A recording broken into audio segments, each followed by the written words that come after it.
In black trunks, red stripe, the undefeated in 26 fights from Mexico City at 125 and 1/4 pounds, Eduardo Rojas.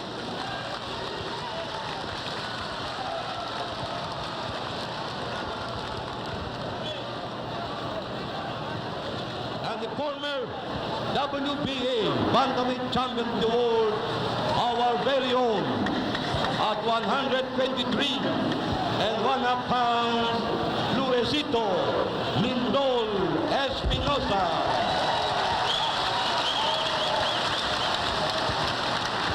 Judges of contest, Mr. Rodriguez, Mr. Villacampa, and Captain Unico. 10 rounds referee, Mr. Danny Rodena.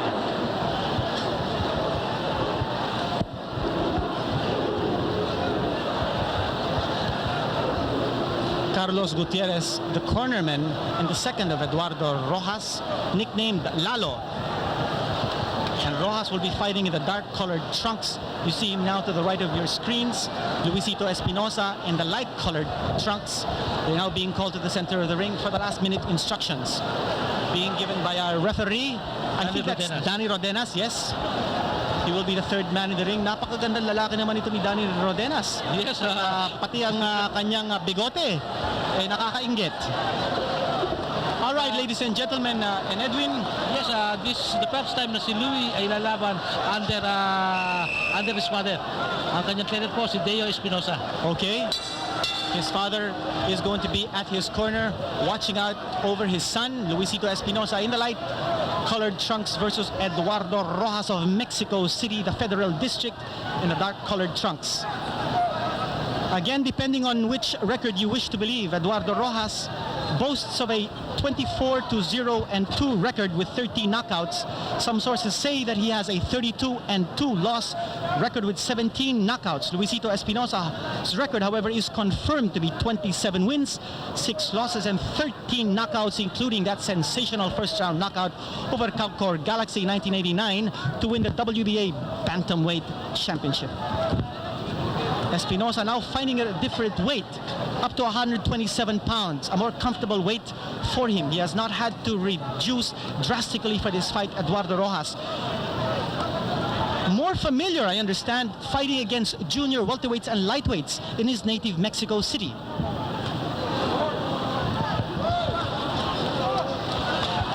Yes, dito ang prediction ni Rojas ay 4th round knockout over Luisito Espinosa, and Luisito Espinosa predicts a 6th round knockout. So both these fighters are predicting knockouts. Yes, ang prediction ko, hindi matatapos ang 5th round. Okay, mukhang magkakatulugan daw dito po sa ating main event, the Big Clash in July, promoted by Bebot Elorde here at Rizal Coliseum.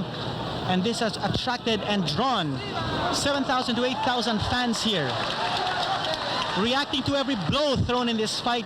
This is the return of big-time boxing, of big-time professional boxing in Metro Manila.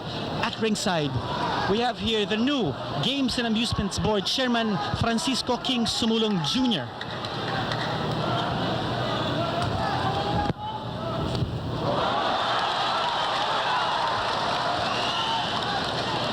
Medyo nagtatantyahan lang itong dalawang boxer sa first round, at ayaw kay Luisito Espinosa na ating pong makapanayam ito ay kapag nakakita siya ng magandang pagkakataon, tatapusin niya kaagad itong mexicano to, sapagkat ayon sa kanya medyo mayabang ito sapagkat binigyan siya ng 4 round lamang kinito. Totoo, but Luisito Espinosa so far not throwing too much leather, sizing up his opponent. It has been Rojas playing the aggressor's role at this point. And we'd also like to thank our very generous sponsors who helped make this event possible: Beer na Beer, Sustagen, Hotel Nico, Manila Garden, and of course, Family Rubbing Alcohol. Mr. Yu of Family Rubbing Alcohol here at ringside, enjoying the action at the Rizal Coliseum, along with 7,000 to 8,000 diehard fans of professional boxing. Luisito Espinosa, the darling of the Philippine crowd. He wants to come back. He wants to regain the world title, which he lost to Israel Contreras here last October. The bell-ending round number 1. Yes, although na no match action sa first round ay nakapag-deliver naman ng ilang mga gandang suntok to si Espinosa. So I give this round to Espinosa. Commission Chairman Ceci Lechenova to your right, enjoying the action. And beside him, of course, Colonel Roberto Bobby Navida of the NASA at the Pasig. A lot of luminaries here at ringside. Jesse Abrea, Papa Sarial, of course, Jun Sarial, Tony Aldaguer from Cebu. Eduardo Rojas in the dark colored trunks from Mexico City, the import. The mystery man, so-called. He claims to have scored 70 knockouts out of 34 fights. Espinosa now throwing a lot of leather. You get the feeling that Espinosa wants to go home early. Espinosa, a much longer reach than Eduardo Rojas. But Rojas showing a lot of heart, not backing down. He's still playing the aggressor's role. He's coming in, he's charging in, trying to pin Espinosa to the corner. Espinosa content to counterpunch. He's got that long reach. He's got those bombs in either hand. A double left there by Luisito Espinosa, rocking the head of Eduardo Rojas back. Rojas trying to concentrate on the body. Rojas connecting with a left jab to the face of Espinosa. Espinosa content to still size his opponent from long distance. Measuring his opponent, scoring with that right, repeatedly penetrating the loose defense of Eduardo Rojas. 3 straight punches, 4 straight punches with a right hand by Luisito Espinosa. Showboating here, showing his back to Eduardo Rojas of Mexico City. Too much class, too much flair here shown by Luisito Espinosa.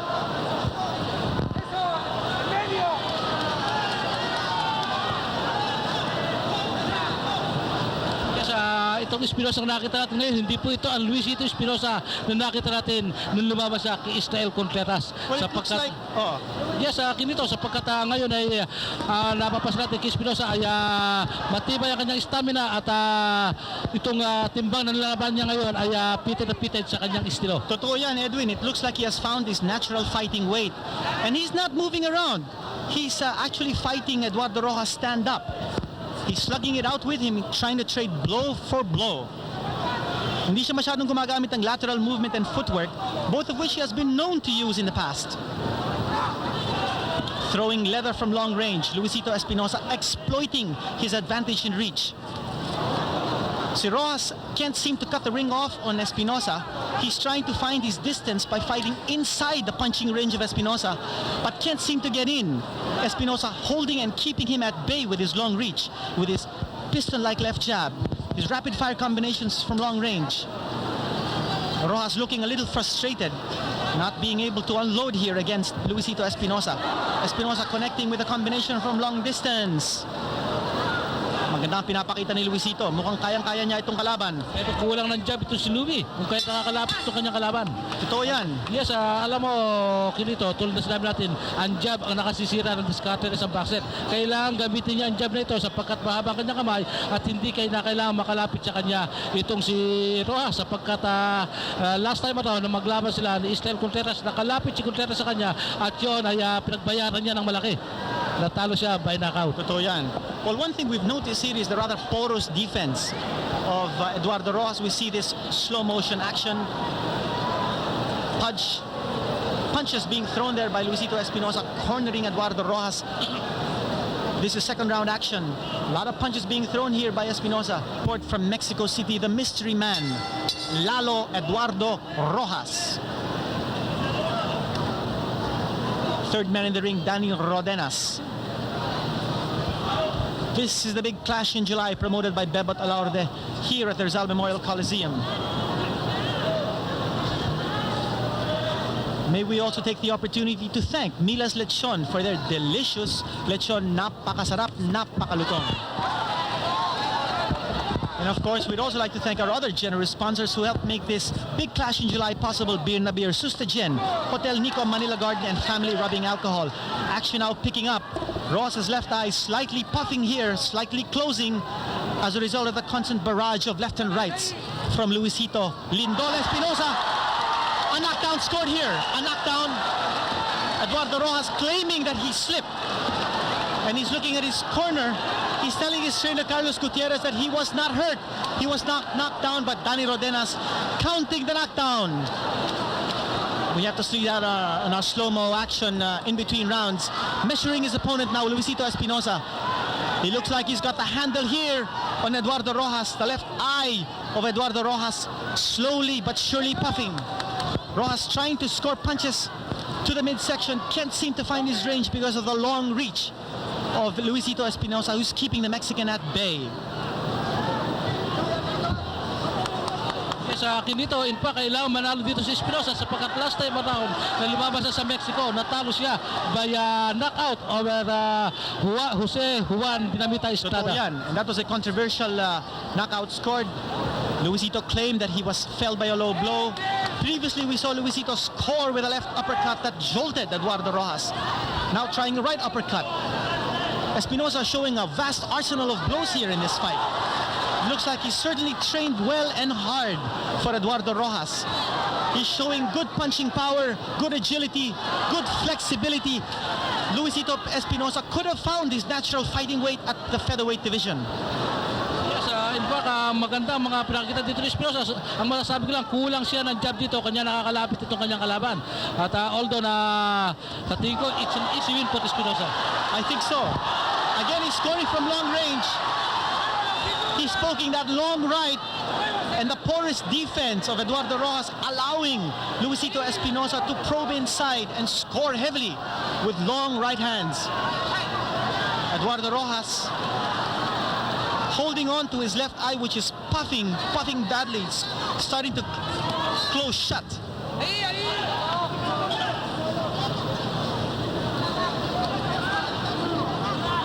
Eduardo Rojas holding both his gloves up high, trying to catch the punches of Luisito Espinosa on his gloves.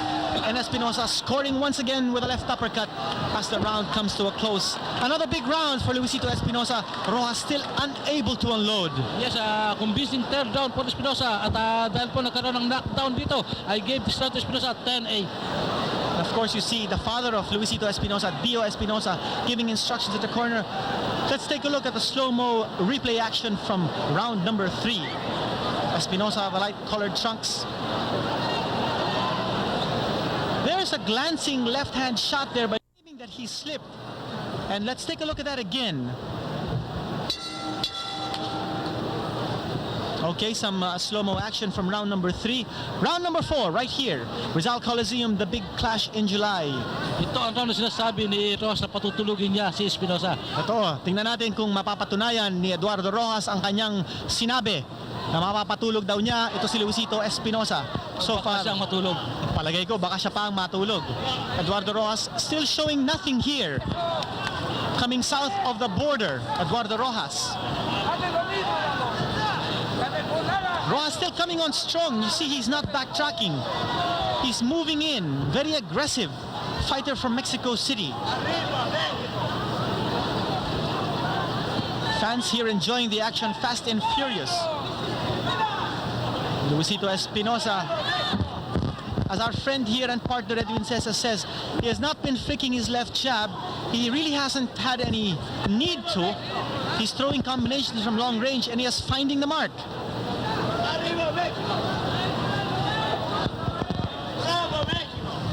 Rojas still trying to paw at Espinosa, not finding the range here with his left-right combinations.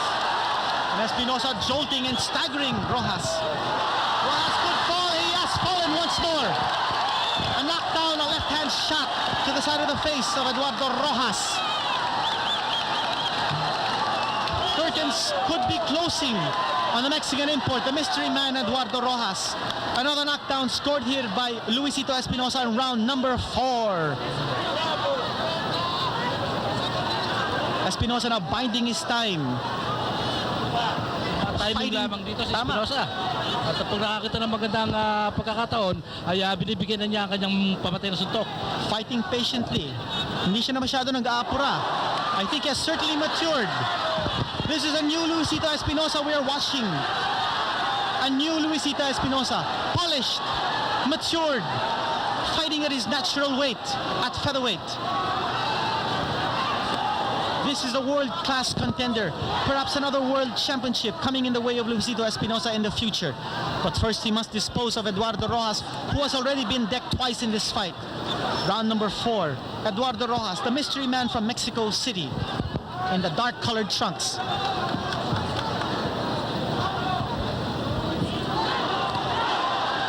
Again, a combination from long range here by Luisito Espinosa, finding the mark.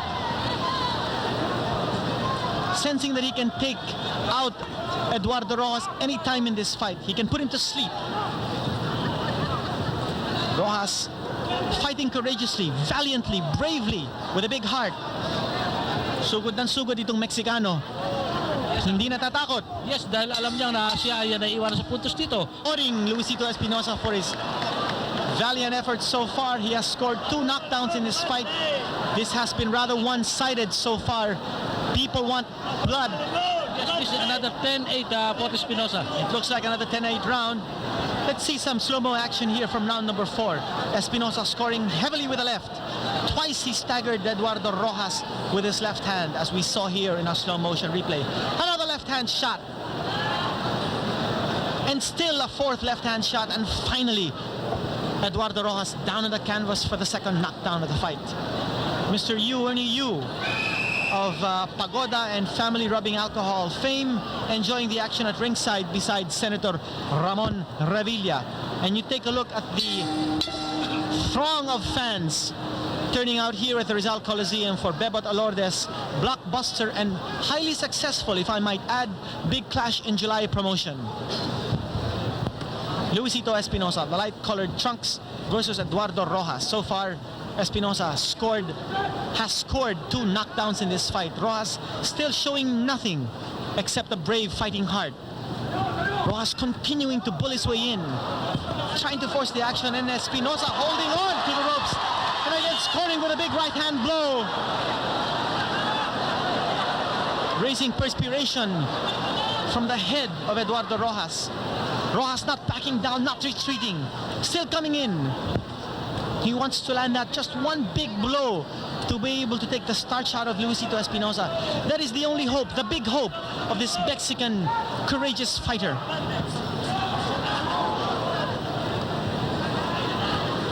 Espinosa not nimble on his feet like he used to be, but showing a lot of punching power now from both hands. Rojas trying to find his way to Espinosa's midsection, trying to score with blows inside, not finding the range. The left eye of Eduardo Rojas still closing, almost swollen shut by the constant pounding from the both fists of Luisito Espinosa. Nagkaroon ng accidental headbutt dito, ganoon pa man ay walang damage, kaya pinatuloy ni Referee Daniel Rodenas ang palitan ng suntok ng dalawang boxer. One thing we've noticed here is that so far Luisito Espinosa has not shown signs of slowing down. His mouth is not open, he is not gasping for breath. And you can feel that resistance is on the side of Luisito Espinosa. On the other hand, it is Eduardo Rojas' mouth that is slightly open, and he seems to be gasping for breath. Appears to be a little tiring out. The long range of Luisito Espinosa.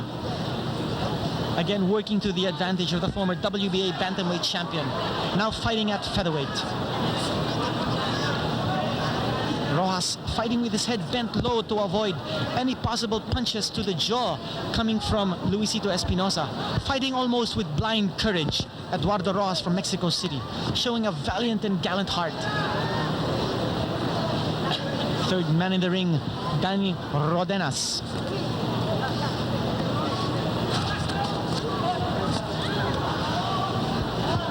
So far, aggressive dito si Eduardo Rojas sapagkat alam niya na leading on points. Malayo na ang points na lamang sa kanya dito si Espinosa, at tulad na sinabi natin kaibigan Kinito Henson, kailangan niya isang big blow lamang ang kailangan niya dito upang makabawi siya kay Espinosa. But at the end of the 5th round ay nakalibang pali ito si Espinosa.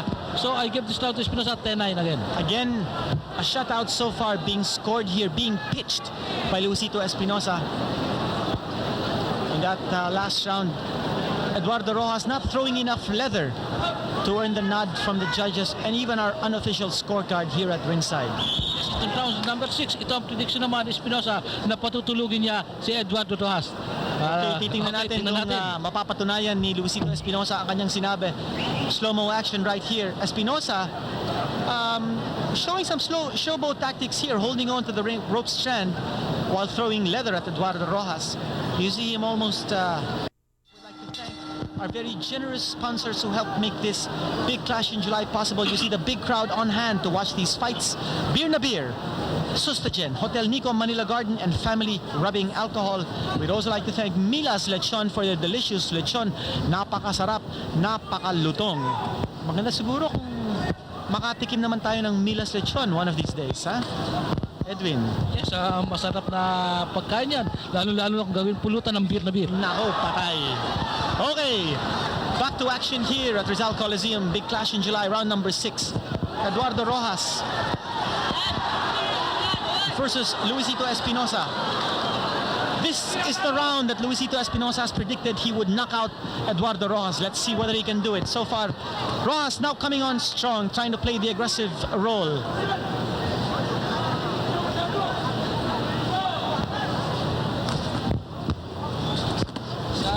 Puntos na lamang ni Espinosa ngayon, kahit na ibigay na niya ang natitira pang round, ay mananalo pa rin si Espinosa dahil dito after the 5th round lamang si Espinosa ng 7 points. Of course, but we must remember that Eduardo Rojas, if his record is indeed accurate, being the mystery man that he is supposed to be a knockout artist, so one big punch could turn the tide here in his favor. And that is probably what he's thinking of, because he's certainly playing an aggressor's role here, taking the fight to Luisito Espinosa. And he seems to be winning this round, Edwin. Mukhang nakakapuntos dito si Eduardo Rojas. Yes, tulad na sinabi natin kanina, kinakailangan niya na makadikit kay Espinosa upang sa ganon ay ma-deliver niya ang kanyang pamatay na suntok. Sapagkat kung lalaban siya ng malayuan, alam niya at kabiyado siya kay Espinosa, because Espinosa has a rich advantage at bukod pa sa height advantage ito. Ito naman si Rojas, antibay.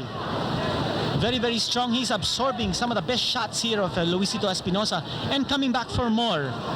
Louis now showing a little bit, showing some signs of tiredness, while Eduardo Rojas seems to be getting his second win. But Espinosa still connecting with the combination, unrelenting. Ito naman si Eduardo Rojas, parang hindi natatakot. He has shown almost blind courage here in this fight. And as we say in boxing, anything can happen, because one big punch can turn the tide completely 360 degrees. And that is what Eduardo Rojas is hoping for. Reputed to be a knockout artist from Mexico City, that is what Eduardo Rojas seems to be working on now, connecting that one big haymaker that could turn things around for him. Luisito Espinosa cannot afford to be careless, cannot afford to be too patient and overconfident in this fight. Remember, this is a crossroads fight for Luisito Espinosa. A convincing victory here could earn him a title shot at Park Kyung-Jung of South Korea, the WBA Featherweight Championship.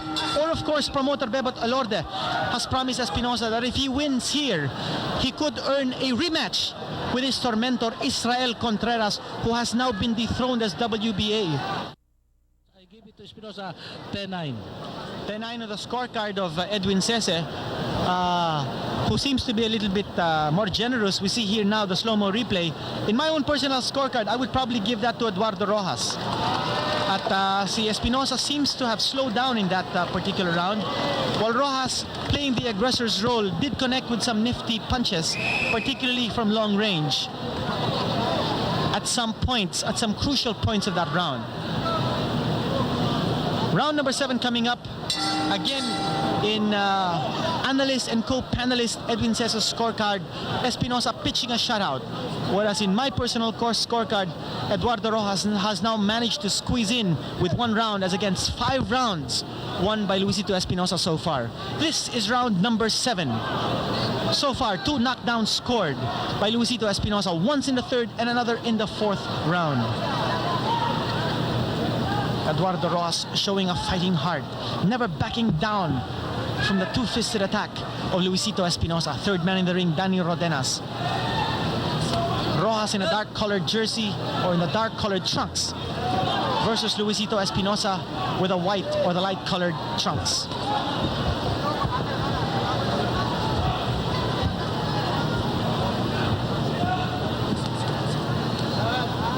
Espinosa now fighting in throwing punches in bunches, showing some more footwork here, showing good lateral movement. This has been his style in the past. I think he's showing it now. He's starting to practice his footwork and his lateral movement, definitely spinning away from the corner. Kita mo, magulang na din ito si Luisito Espinosa. He has matured, definitely polished. A record of 27 wins and 6 losses with 13 knockouts. Age 24, Luisito Espinosa. Now angling for a second world title. A convincing victory here over Eduardo Rojas could catapult him to a title shot or a crack at the WBA featherweight title now held by Park Hyung. Medyo ang tape ng glove dito si Rojas ay lumuwag, kaya kinakailangan itigil muna ito ng referee sapagkat delikado ito. Pag tumama ito sa mata ng isang boxer, pwede itong makadepekto sa kanyang paningin na kinito. Totoo yan. And I think referee Danny Rodenas, eagle-eyed as he is, spotted that and quickly took away that tape.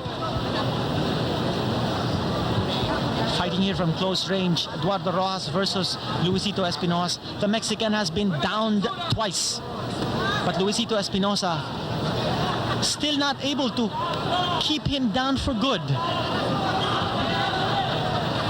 Rojas continuing to bore in, not backing down, not retreating an inch, absorbing a lot of leather here. Uppercut thrown by Luisito Espinosa, raising a spray of perspiration from Eduardo Rojas. Espinosa not showing the killer punch. The fans want him to knock out Eduardo Rojas. Still Rojas hanging on. Espinosa now throwing jabs from long range.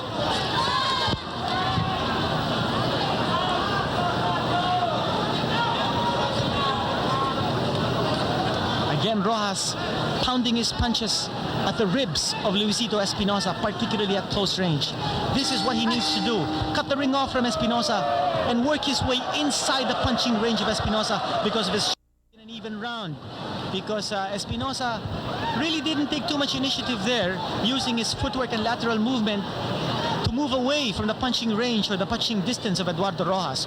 Rojas again playing aggressive, and here we see here the slow-mo replay of round number 7. Eduardo Rojas continuing to fight in, up close. Rojas trying to take the fight to Luisito Espinosa.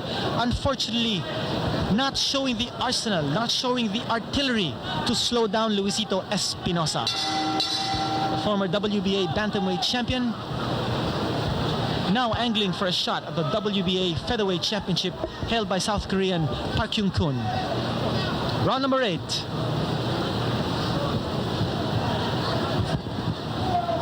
Once again, fight fans, we'd like to thank our very generous sponsors who helped make this event, the big clash in July, possible. Beer na Beer, Sustagen, Hotel Nico Manila Garden, and Family Rubbing Alcohol. We'd also like to thank Mila's Lechon for their delicious lechon. Napakalutong, napakasarap. Napakagandang pulutan ito sa Beer na Beer. Totoo. Tumpak na kombinasyon. Mila's Lechon with Beer na Beer. Again, Luisito Espinosa using his fancy footwork, showing his dazzling and blinding speed to confound, to confuse Eduardo Rojas. Now throwing punches. This is the Espinosa of old. And the fans up on their feet, applauding the tactics of Luisito Espinosa, showing he still got it. This man can still be world champion someday. Lateral movement, blinding speed, flicking that left jab a la Muhammad Ali of the past. Magulang na rin ito si Luisito Espinosa. Eduardo Rojas cannot seem to find his punching range. I don't think he has really scored a single telling blow on Luisito Espinosa, although he managed to snatch away round number 6 in our personal scorecard. But refusing to back down, Eduardo Rojas. Simply not enough artillery. No arsenal, no punches to be able to turn back the tide. And Rojas claiming that Luisito Espinosa butted him. 2 knockdowns scored so far by Espinosa in the third and in the fourth rounds. Round number 8 in the scheduled 10-round bout. This could be an eliminator for the World Featherweight Championship, WBA version. Eduardo Rojas, nicknamed Lalo from Mexico City, we call him the Mystery Man.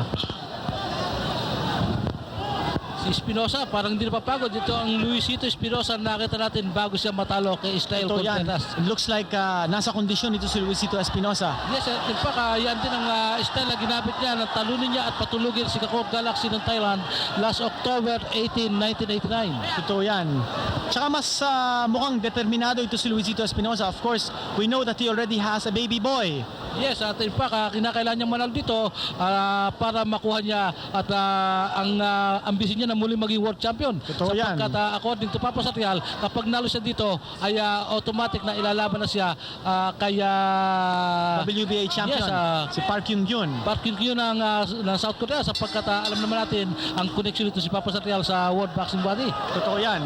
Of Yes, course, another option is promoter Bebot Elorde's proposal to have a rematch pitting Israel Contreras versus Luisito Espinosa, and that should be a big showdown if we have it back here in Manila. I doubt kinito na hindi na magpupuslo to sapagkat si Contreras kinakailangan na magpataas ng timbang para magkaroon ng kaganapan ng kalamang muling pagharap ni Espinosa sapagkat last time na maglaban sila they are both bantamweight boxers at ang timbang lang 118 pounds at si Luisito Espinosa hindi na kayang kunin timbang ito at siya lumalaban ngayon as a featherweight boxer 127 pounds. Well, ngunit may balita yata ngayon kasamang Edwin na si Contreras has already told promoter Bebot Olerde that he may be willing to come here for $10,000. Ang sabi nga ni Bebot Olerde baka ma-bargain down to about $7,000. Kanya mukhang the negotiations are already underway. Yes, magandang laban ito kung mapupusto ito at sa tingin ko walang impossible kay Bebot Olerde. Totoo yan. At kita natin, this is the big crowd that has attended and has responded to the call of promoter Bebot Olorde. The big clash in July. This is round number 9 of our main event between Luisito Espinosa, the Earthquake, the former WBA bantamweight champion, versus the mystery man from Mexico City, Eduardo Lalo Rojas. So far, in Edwin Ces's unofficial scorecard, Espinosa pitching a shutout. In our own personal scorecard, Espinosa so far, 7 rounds, 1 Eduardo Rojas, 1 round 1. 2 knockdowns scored so far by Luisito Espinosa. Espinosa scoring with a scorching right to the jaw. Another left there to the face of Eduardo Rojas. And Rojas not backing down. Looks like Rojas might have been staggered. And Espinosa now measuring his opponent. The fans are saying, Rojas masyadong matibay, ayaw bumagsak. Another punch there from Luisito Espinosa. Napansin ko, wala na itong killing instinct ni Espinosa ngayon. Unlike nung makalaban niya, ang ilang mga boxer dito, tulad nitong si Kakor Galaxy, na kapag nakita niya na medyo gloge, ay tuloy-tuloy na. At ito ay nawala kay Espinosa ngayon. At ang kanyang footwork ay medyo bumagal. Unlike no na talagang sumasayaw sa ating... Totoo. Loose tape na naman yata dito sa glove ni Eduardo Rojas, and I think referee Danny Roderas will again signal an interruption. He hasn't seen the loose tape there on the glove, right hand glove of Eduardo Rojas. Mga kaibigan, napakatibay po nitong Mexicano at he does not want to go down for keeps. He has been knocked down twice. He has absorbed a lot of leather thrown here by Luisito Espinosa, but showing a brave fighting heart, Eduardo Rojas. Certainly earning the $1,500 purse promised him by promoter Bebot Elorde. Again, a connection here by Luisito Espinosa, a left to the jaw. Jolting Eduardo Rojas, but Rojas refusing to back down, refusing to retreat. He continues to come in. He continues to take the fight to Luisito Espinosa, and Espinosa content to counterpunch. Throw bombs from long range. There's another blow. A big punch, a left hand there from Luisito Espinosa, staggering Eduardo Rojas, but Rojas refusing to wilt, refusing to collapse. still firing combinations from long range.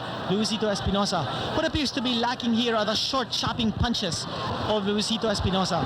Those are the short chopping punches of Luisito. Showboating here, showing very nifty footwork. Luisito Espinosa. Yes, another big round for Espinosa, round number 9. Definitely a big round. I think this round, I'll give Espinosa 10-9. Alam mo, he also wants to show our Filipino fight fans that he can last the 10 rounds. We see this slow motion action here. Round number 9, a big left and a big right. Thrown here by Luisito Espinosa. An uppercut that missed, staggering Eduardo Rojas. Yes, palagay ko, dahil alam mo kinito, ito ay parang tune up fight ni Espinosa to, kinakailangan na makatapos siya ng 10 rounds. So, pa sa ganun, ang stamina niya, pagdating sa world title fight, ay matibay. At dito, kung gugustuhin ni Espinosa na patulugin ang kanyang kalaban, kayang-kaya sapagkat ilang beses na outbalance ng kanyang kalaban, pero iniiwanan niya. Totoo yan. At tsaka kung kalaban niya ay si Yung Kyun Park, the WBA featherweight champion, we all know that he has a impressive 22 win, 1 loss and 1 draw record with 30 knockouts. Again, fight fans would like to thank our generous sponsors who helped make this event possible. Beer na Beer, Sustagen, Hotel Nico Manila Garden, and Family Rubbing Alcohol. This is the 10th round, the final round of our scheduled 10-round main event. The big clash in July, Luisito Espinosa versus Eduardo Rojas. Now Espinosa turning on the heat, Eduardo Rojas catching a lot of leather. Espinosa, perhaps he may be going for a late knockout right here at the Rizal Coliseum. Eduardo Rojas absorbing a lot of leather. He slips. There's a slick portion in the center of the ring. Espinosa turning on the heat. Eduardo Rojas refusing to back down. No surrender for this gentleman from south of the border. A big punch by Luisito Espinosa. Rojas jolted and staggered. Espinosa now going for the kill. Rojas covering up. Rojas is hurt. Will he go down? So far, 2 knockdowns scored in the 3rd and 4th rounds. Rojas holding on, refusing to back down, covering up. Espinosa all over him. Espinosa now showing signs of slowing down, throwing punches from long range. What we like to see are the short chopping killer punches of Espinosa rather than those long range combinations. Espinosa still fighting from long range. Rojas now turning aggressor.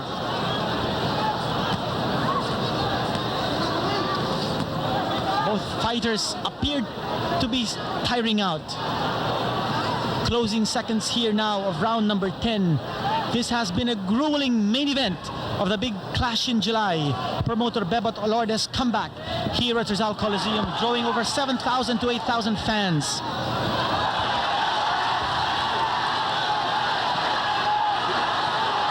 Espinosa now trying to please the fans by scoring a late knockout, but Eduardo Rojas holding on. This tiger from Mexico City, the mystery man, holding on, refusing to go down.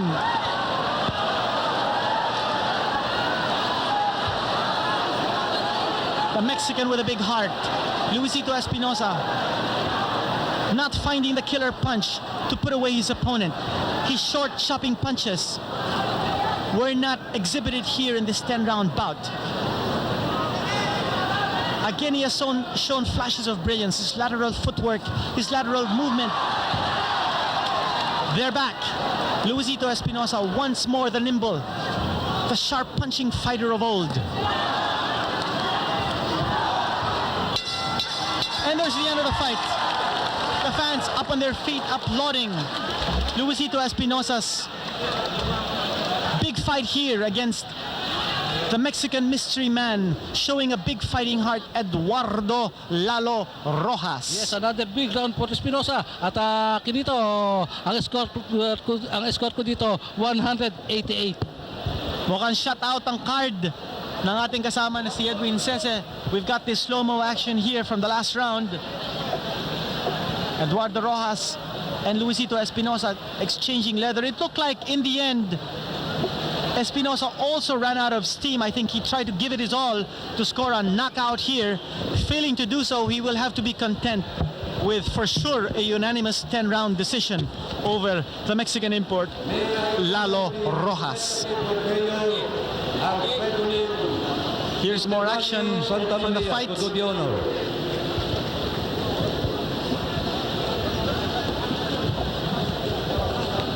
As we await now the decision from our ring announcer, we'd also like to ask you to stay tuned. We have more exciting fights for you immediately after this fight. We will have the Oriental Junior welterweight champion Morris East taking Ladies and on gentlemen, Papasarial's protege Dindo winner of Canoy. this contest by unanimous decision, Luisito Espinosa.